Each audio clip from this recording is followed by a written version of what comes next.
What Rob said is true. When I started out here 6 years ago, I have written, as you'll see, I'm going to wax nostalgic about some of my early years here. You'll have to bear with me. I knew next to nothing about writing fiction.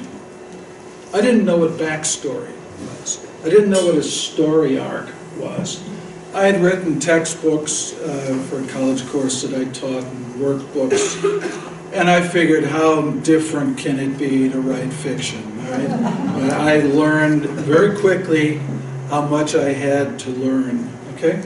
So I'd like to first thank Sarah Baker and Rob Spiegel for inviting me to speak. Who'd you try to play ball with? I'm sorry? Who'd you try to play ball with? Anybody who would let me. All right? Now, actually, I always thought that it would be, I'd be much more likely to be a Major League Baseball player than a published author.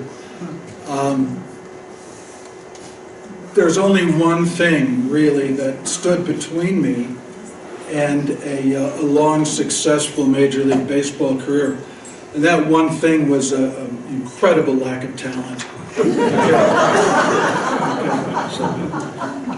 But my cousin Tom pitched in the Detroit Tiger organization for years. He was like 6, 7 years older than I, and looked up to him. And I didn't settle for being a writer, though. I'll have to say, I love this as much as I love baseball, and that's saying a lot. Okay. All right, I'd like to thank all of you for coming out tonight to hear me out. And as I said, 6 years ago, I sat at that table right there at my first Southwest Writers meeting, ignorant and eager, and David Morrell was the speaker. I was really lucky. This Saturday, I'm going to be in Santa Fe for a small group all-day workshop with David Morrell. So the writer's journey never ends. And that's one of the things I'd like you to appreciate tonight. I've divided this presentation into two parts. The first is kind of a brief look at my journey as an aspiring writer and all the fits and starts along the way. And then the last part will be my advice and suggestions from what I've learned along the way. As far as questions go, you're often said, no, hold on to your questions until the end. I would rather you interrupt me with a question if it occurs to you.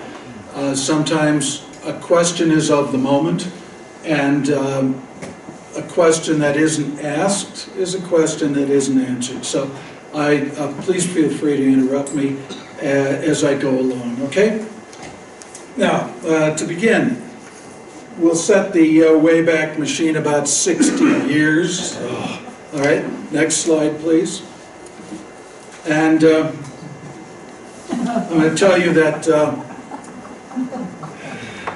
my desire to be a writer was born 4 years after I was.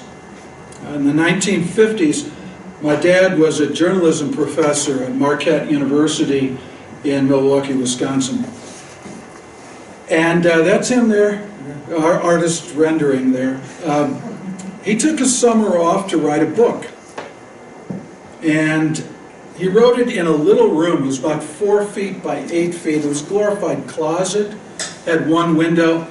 And I used to go in and sit next to him and watch him. Talk about pressure, right? Watched him write. And this is usually what he looked like about 5 minutes after I entered the room, right? His book became Fundamentals of Journalism, which turned out to be the largest selling college text in an admittedly niche market, but it put food on our table for several years. I was the oldest of 6 children, and we were 7 years apart, top to bottom. I don't know how they did it. Well, I knew how they did it, but I don't know why they did it. My mother was a saint. Okay. Anyway, it put food on our table for many years. I remember the royalty checks coming in. And I'm big on lessons learned, okay? Taking the time to reflect and learn the lessons from what happens. The lesson learned here early on was that writing a book is a tedious process. But I also learned that the rewards can last for years and sometimes a lifetime. So I announced to my family at that time, I'm going to write a book too. That was a cheeky little bastard, right? My dad, later that summer, took me down to the print room at the Marquette University Tribune, which is the campus newspaper. And I saw these giant, these linotype machines with steam pouring out of them, and this melting silver forming the lines of the various stories, and these huge rolls of newsprint, and giant machines that were cutting and folding. And I remember a sense of excitement and all the rhythms that I felt and heard in that room, and the clatter and the din of it all. It was quite a lot for a little kid, and I've never forgotten it. A couple of years after that, for Christmas, next slide please, Santa brought me a printing press. All right? It was a Superior Ace printing press. I see people nodding, maybe you had this experience. It had a corollary benefit, which was that you could get a Cub Scout merit badge if you figured out how to work this thing. And it had a roller there, you can see, with a crank on the side, and thin metal strips to hold each line of your writing, and these tiny little rubber letters and numbers that you had to slide into each thing, with a tweezer. Okay, talk about fine motor skills at an early age, right? It took me about a half hour per line of type, and then you had to put each line on the roller. The lesson learned here: don't use two words where one will do. Right? Words are painful things. Okay. It also had a handful of rubber stamp images that you could put on the pages, right? And put them right on the roller to illustrate. And I remember some of these little images. One was a boy, and there was a horse, about a dozen others. So my first publication became, next slide please, the boy and his horse, right?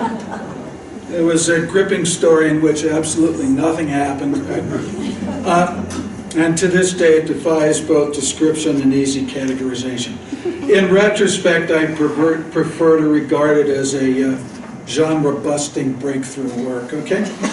So I had my first publication in hand. And the next step was to inflict it on a waiting world, okay? So, next slide, please. The boy and his horse. I established what I considered the correct price point for the market of that day, okay? Even then, marketing was not my strong suit.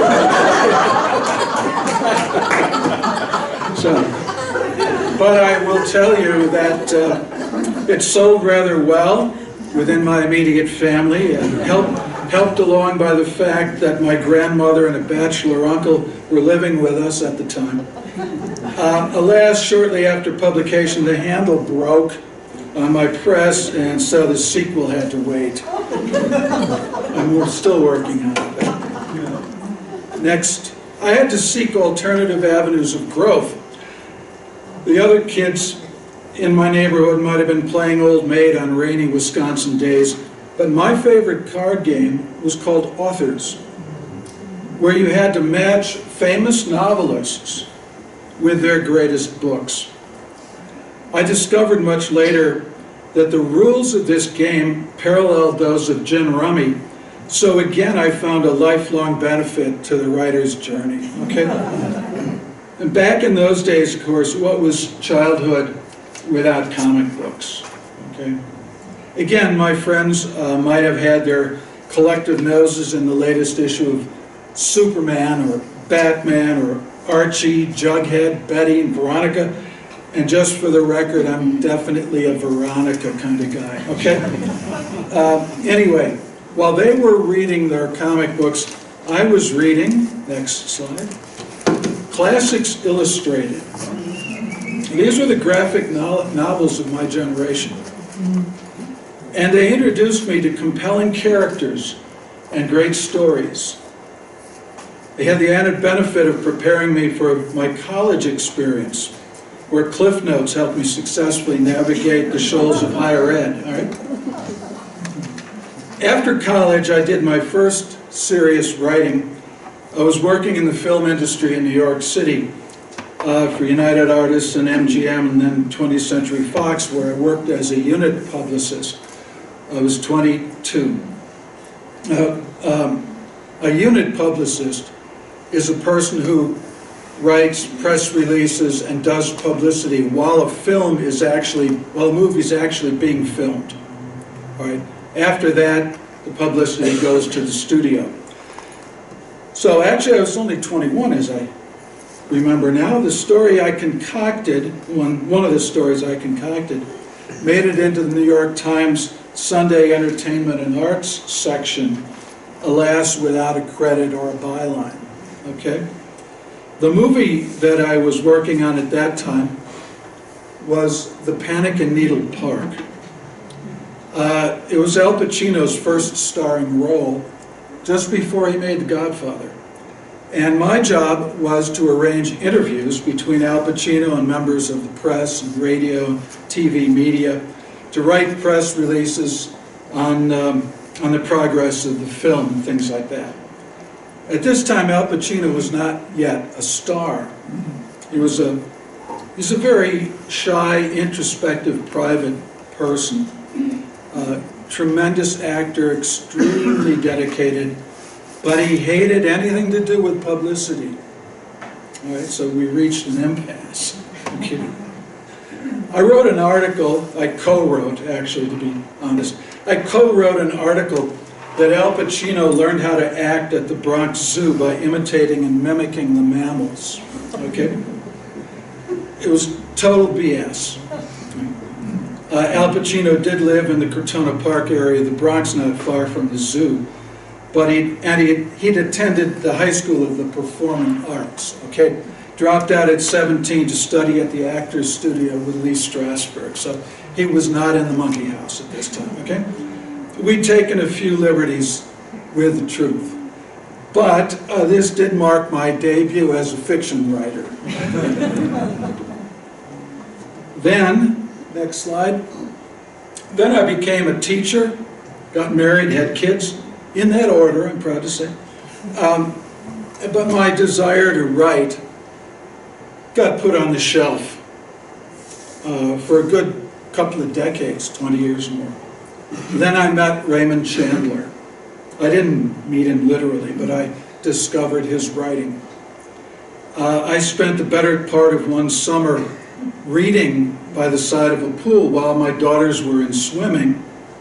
And what I read of Chandler's resurrected my lifelong dream of becoming a writer. Next. The first thing of Raymond Chandler's I read was a short story. It was called Red Wind, and this is the first paragraph. There was a desert wind blowing that night. It was one of those hot, dry Santa Anas that come down through the mountain passes and curl your hair and make your nerves jump and your skin itch. On nights like that, every booze party ends in a fight. Meek little wives feel the edge of the carving knife and study their husbands' necks. Anything can happen. You can even get a full glass of beer at a cocktail lounge. Okay? Now, I read that and I was blown away, all right? And I went on to read everything that Raymond Chandler had written, all of his short stories, all of his novels, all of his literary criticisms, all of his letters to other writers and to his agents and his publishers. And I looked into his life and I discovered that Chandler was in his 50s when his first novel was published, The Big Sleep. He'd spent much of his adult life as a mid-level executive for an oil company. And I realized it wasn't too late for me, okay? So, when the chance came, next slide please, I took early retirement. I moved to New Mexico and I joined SouthWest Writers in 2011. That was the single best thing I did in all my efforts to become a writer. Over the past 6 years, I've attended meetings just like this one. I've joined critique groups. I've attended workshops. I've taken courses. I've attended conventions. I self-published. I got a traditional publisher. I wrote 3 novels and signed an audiobook deal. And I've made so many wonderful friends. I now want to share with you the lessons that I've learned during these really incredible last 6 years. And I present them to you merely as suggestions. I'm not an authority on any of this. But these are ways you might benefit from my experience, avoid some of the mistakes that lie along the path, and realize your personal writing goals. Okay? Next one. All right. I want you to jump in the deep end of the pool. That's my first bit of advice to you. Jump into the deep end of the pool. Don't say to yourself or me or anybody else, someday I'd like to be a writer. You can't wait for it to happen. You have to make it happen. You have to go for it, as they say. You have to really want it that badly. It has to be that important to you. That happened to be the message that David Morrell gave when I heard him here 6 years ago. He says, don't write because you like writing. Write because you are compelled to write. Because it's a part of you that has to happen, has to come out. And I know maybe you're thinking that I could drown in the deep end. Okay? My answer to that is that you have a better chance of learning to swim in the deep end of the pool than if you stay at the other end and water up to your knees. Okay? But what if I don't make it? Well, the truth is none of us make it.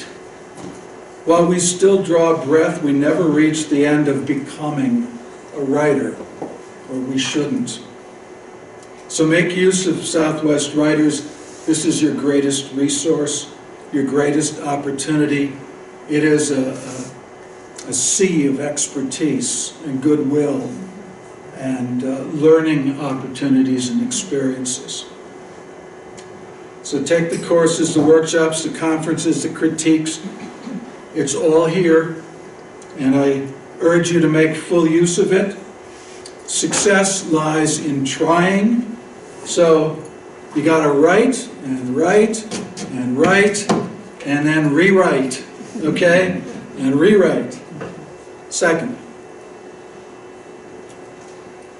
this is not an entirely rhetorical question, all right?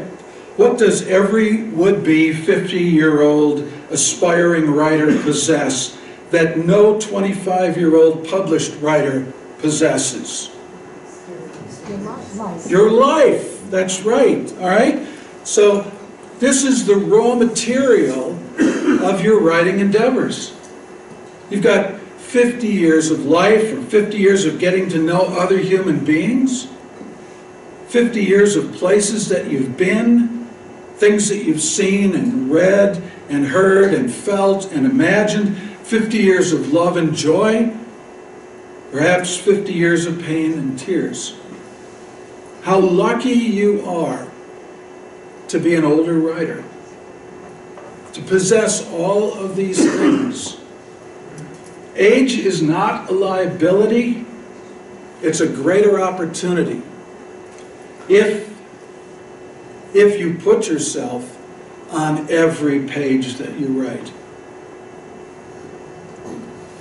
Now, there's one qualifier. You know, people say, write what you know. Well, maybe.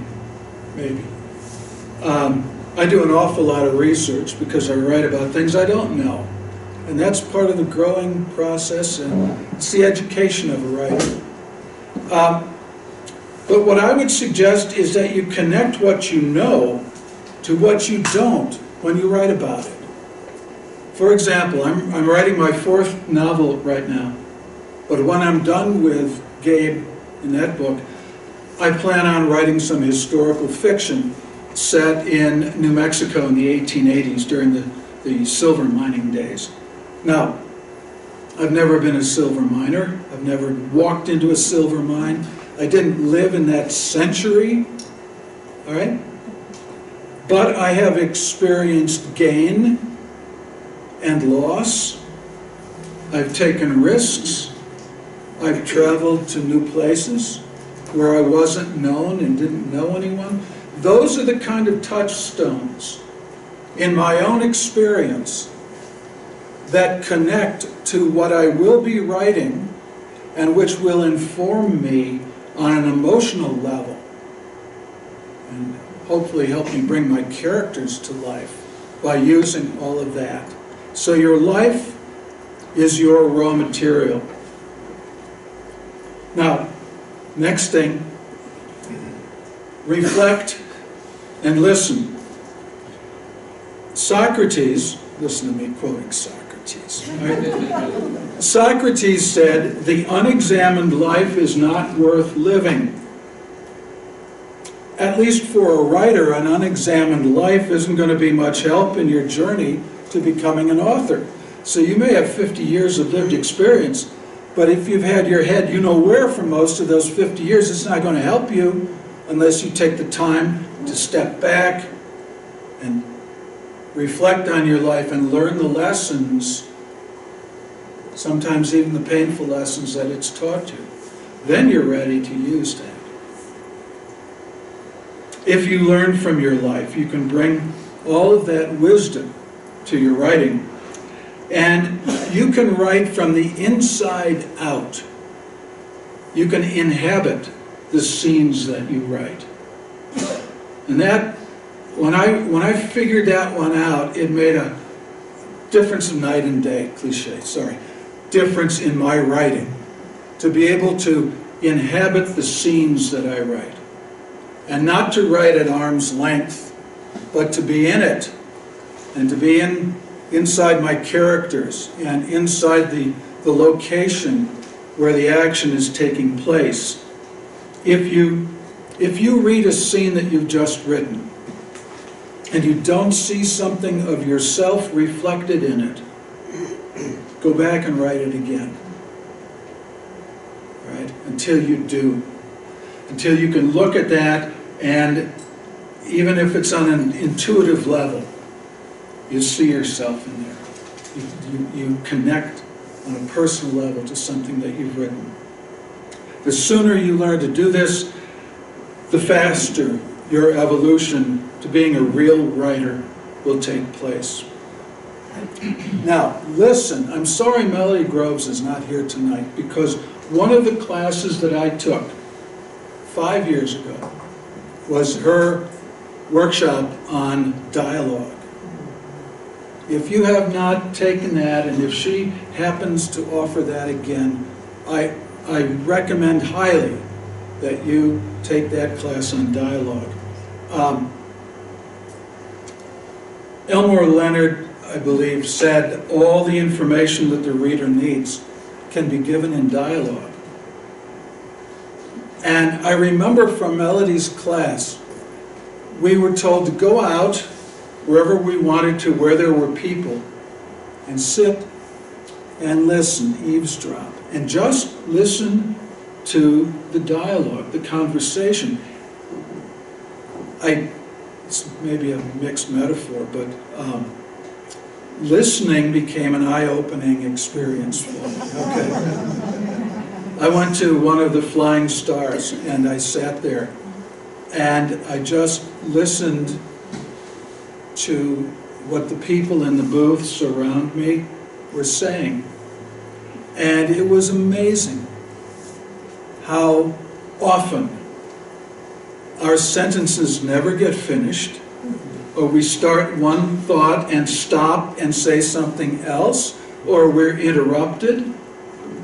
And that rhythm, that human exchange that you hear when you're listening for it, can be brought to your writing of dialogue. And believe me, nothing is better at revealing dialogue or revealing character than dialogue. You can have a mighty fine description of a character, but when we hear that person speak, we see that person revealed. Okay, so listen, and it's fun to do. I mean, I guess it's kind of voyeuristic, I suppose, right? I don't know, but it's also it's always educational and revealing. I was amazed at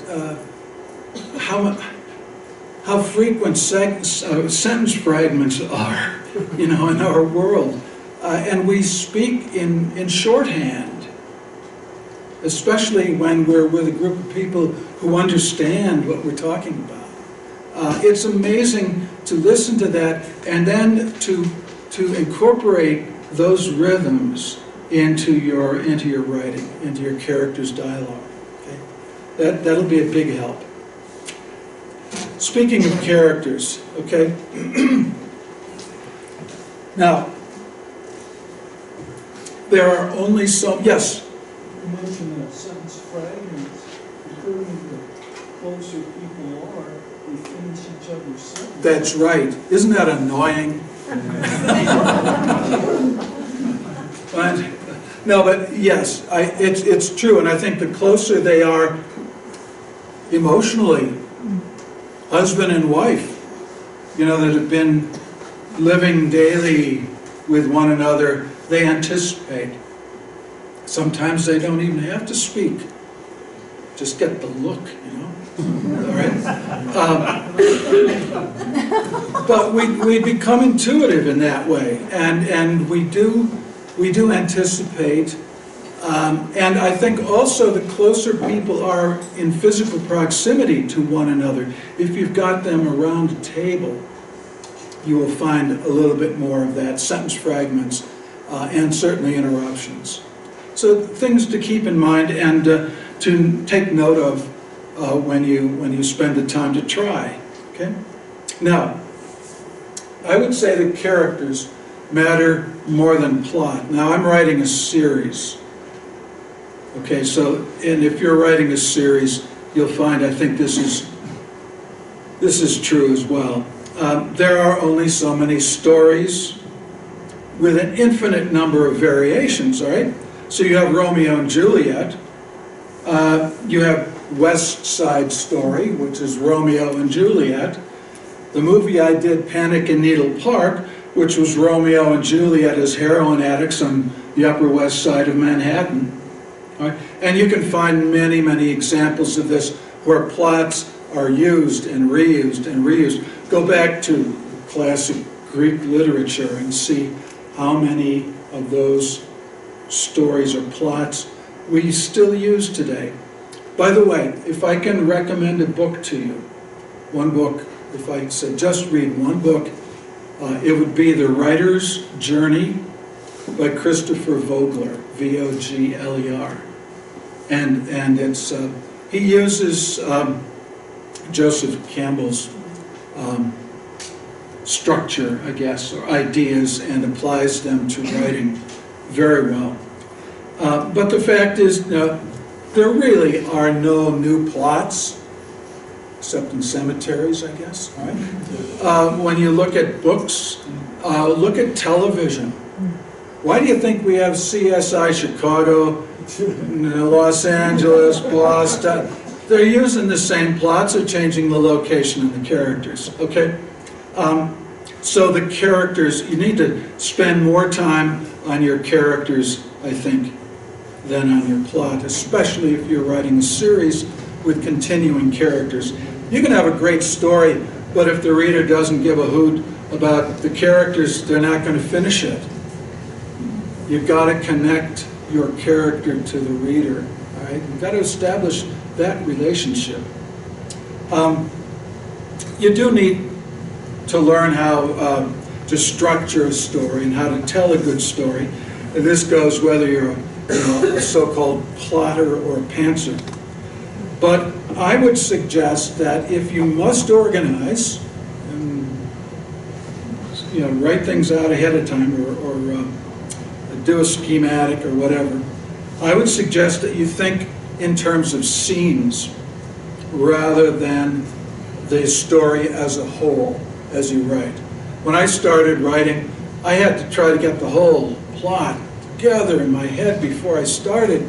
And I wrote the first chapter, and I wrote the last chapter. Well, halfway through, the first chapter became the fourth chapter, and the last chapter got tossed before I was done. I should have gone scene by scene. It's like you don't want to eat a whole loaf of bread at once, but if you slice it up, you can have some good sandwiches along the way. And scenes are easier to do well. It's like bite size. You take a smaller challenge and meet it, and then go on to the next, making sure that your scenes are part of something greater, but your focus should be on the scene, I think. One suggestion about writing scenes, by the way, I would give you, get in late and get out early. I don't know if you've heard that, but that's certainly true. You don't have to start the scene up like you're cranking up one of those old cars. All right, you can plop the reader right in the middle of the action, right? And this is already going on. I got to really get into this, and the reader is focused right on the events. And then you can get out early. You don't have to wind everything up with a little, flower ending to the chapter or the scene.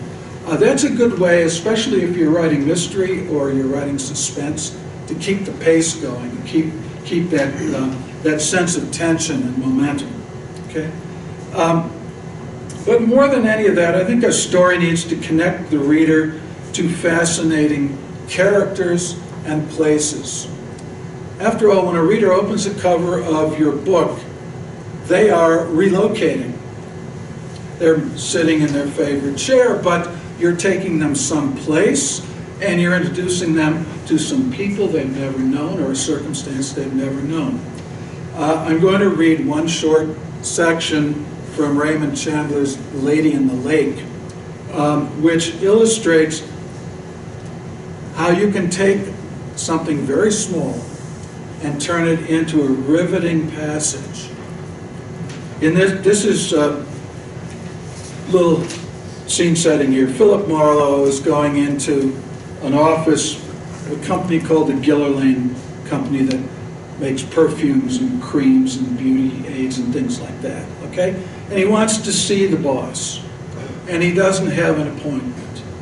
So he goes into the Gillerlane Company office, and this is what he sees. Now he's going to put you in a place, and he's going to introduce a very interesting character to you. But nothing's going to happen. Right? There were perfumes in tall, thin bottles that looked as if a breath would blow them over. And perfumes in little pastel vials tied with ducky satin bows, like the little girls at a dancing class.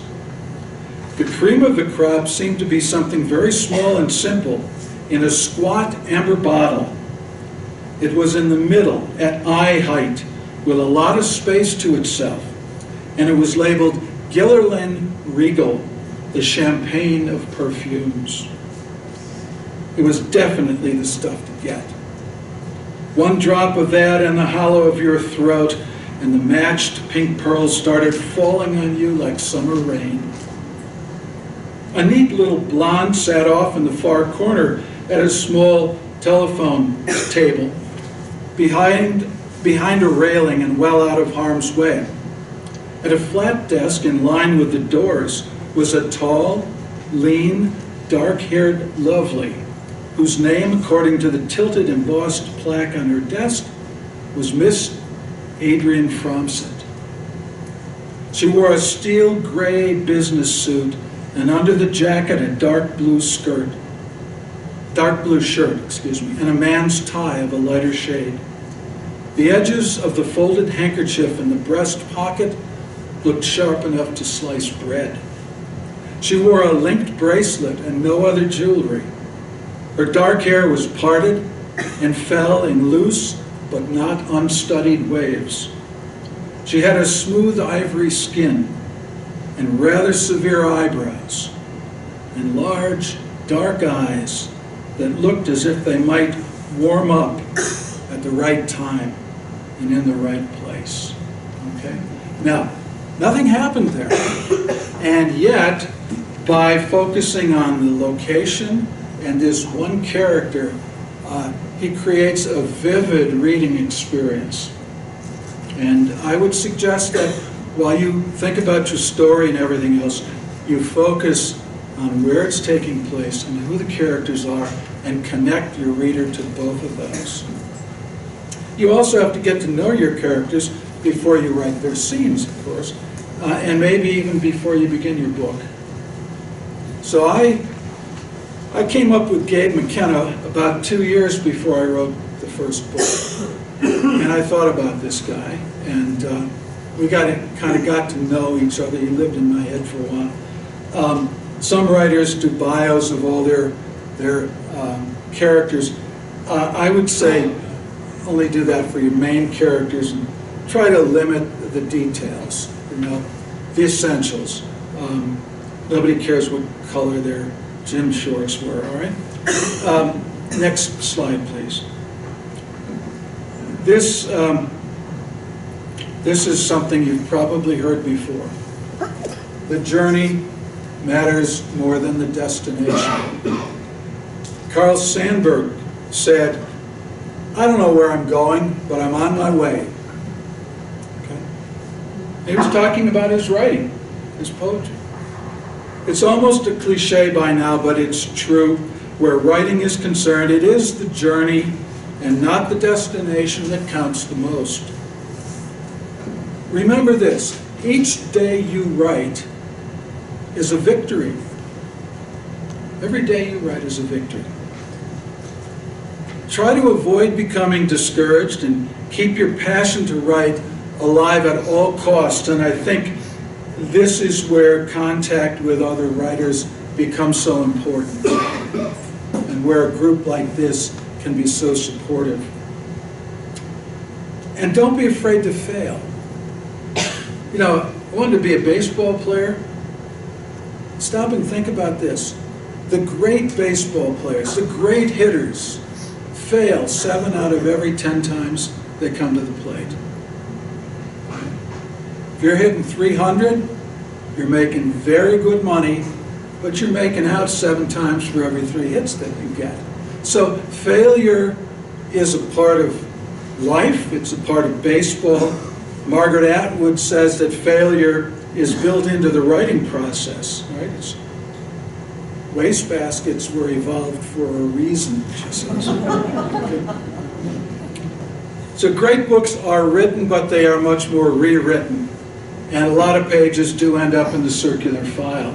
And that's okay. That is a part of making things better. That's all I'd say is don't throw it in the wastebasket until you've got something better to replace it with, okay? In the end, and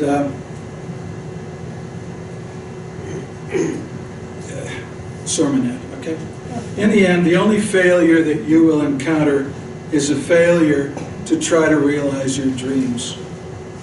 So if you feel energized tonight by anything that I've said and you're gung-ho to go home and start writing tomorrow, I say go home and write something tonight. All right? Write something tonight. Why not? And that's all I got. Thank you very much.